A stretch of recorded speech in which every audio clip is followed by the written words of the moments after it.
मंत्री म्हणून पहिल्यांदा विधिमंडळामध्ये पाऊल टाकलेलं आहे। माझ्या पक्षाच्या नेतृत्वाने राज्याचे मुख्यमंत्री आणि उपमुख्यमंत्री आणि माझ्या सर्व वरिष्ठ नेत्यांनी प्रमुखांनी आमच्यासारख्या तरुण हिंदुत्ववादी कार्यकर्त्यांवर फार मोठी जबाबदारी टाकलेली आहे।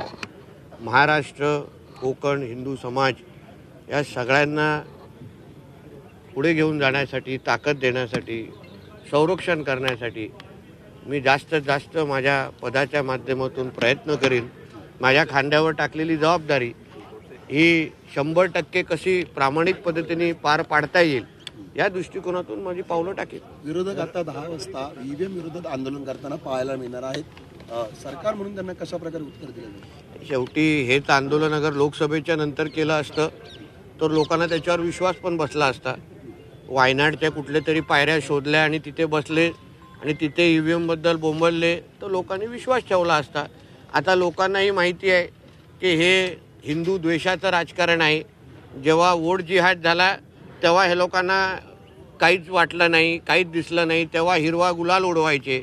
आता जेव्हा हिंदू समाजाने एकत्र येऊन हिंदुत्वादी विचाराचं सरकार निवडलं, हिंदू म्हणून मतदार म्हणून आपली ताकद दाखवली, तेव्हा हे लोकांना मिरच्या लागत आहेत, हिरव्या मिरच्या लागत आहेत आणि म्हणून जे काय करतायत ते हिंदू समाज खुला डोळ्यांनी निश्चित पद्धतीने पाहतोय।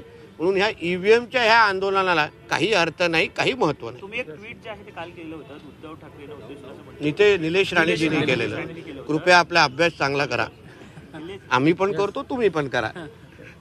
सर, मातोश्रीच्या बाहेर हिंदू गब्बर म्हणून तुमचे बॅनर्स लागलेले आहेत मंत्रीपद शपथ घेतल्यानंतर। याउलट तुमच्या बंधूंनी सुद्धा एक ट्विट केलेलं आहे निलेशजींनी की उद्धव ठाकरे राणे कुटुंबाला संपवण्याचा प्रयत्न मला असं वाटतंय निलेशजी ह्याचं उत्तर देण्यासाठी सक्षम आहेत। तेही एक अनुभवी कार्यकर्ते, समाजसेवक आहे। तुम्ही त्यांच्यासाठी हा प्रश्न ठेवा, ते निश्चित पद्धतीने तुम्हाला पाहिजेसे उत्तर ते देतील। सर, नेहमी आपण जर पाहिलं तर संजय राऊतांना प्रत्युत्तर तुम्ही देत होतात। आता काही शुभेच्छा आल्यात का मंत्रिपद झाल्यानंतर संजय राऊतांच्या?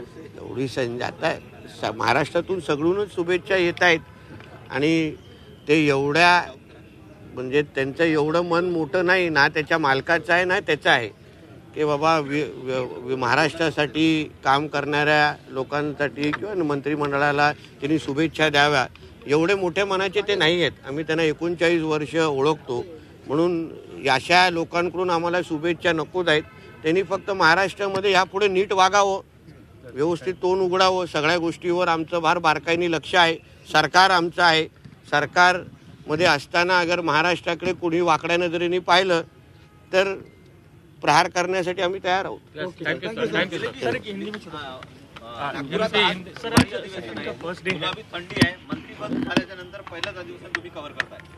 मी कव्हर करतो, तुम्ही कव्हर करताय। नागपूरला नेहमी येत असतो, पण नागपूरला आज शपथ घेण्याची संधी देवेंद्रजींनी आणि आमच्या प्रमुख देवेंद्र फडणवीस साहेबांनी आणि आमच्या प्रमुखांनी दिलेली आहे। मला वाटतं नागपूरचा अनुभव आम्ही नेहमी घेत आलेलो आहे। आता आमच्या माध्यमातून जास्त थंडी असल्यामुळे आमच्या सगळ्यांचा रोल मोठा असतो, कारण का हीटरची गरज असते। सर, हिंदी में जानना चाहेंगे, आज पहला अधिवेशन है तो आप मंत्री होने के बाद ये वाली है क्या? नहीं, आज विंटर सेशन का पहला दिन है। आज मैं मंत्री बन के आज विधानसभा में आया हूँ। बहुत बड़ी जिम्मेदारी है। महाराष्ट्र हो, हिंदू समाज हो, हिंदुत्व हो, ये सब की जिम्मेदारी हम जैसे कार्यकर्ताओं के कंधों पे है। आज हिंदुत्ववादी विचार सोच की सरकार हमारे महाराष्ट्र में है और इसलिए हम लोग सब लोग ने जो शपथ कल ली है, हमारे कंधों पे अभी बहुत बड़ी जिम्मेदारी है कि महाराष्ट्र में जो हिंदू समाज है, महाराष्ट्र में हिंदू समाज की सुरक्षा करना, उनको विश्वास देना, उसके साथ ही हमारे महाराष्ट्र को एक प्रगतिशील राज्य बनाने के लिए हमारे माध्यम से जितने प्रयत्न हो सकते हैं हम हमारे माध्यम से करेंगे।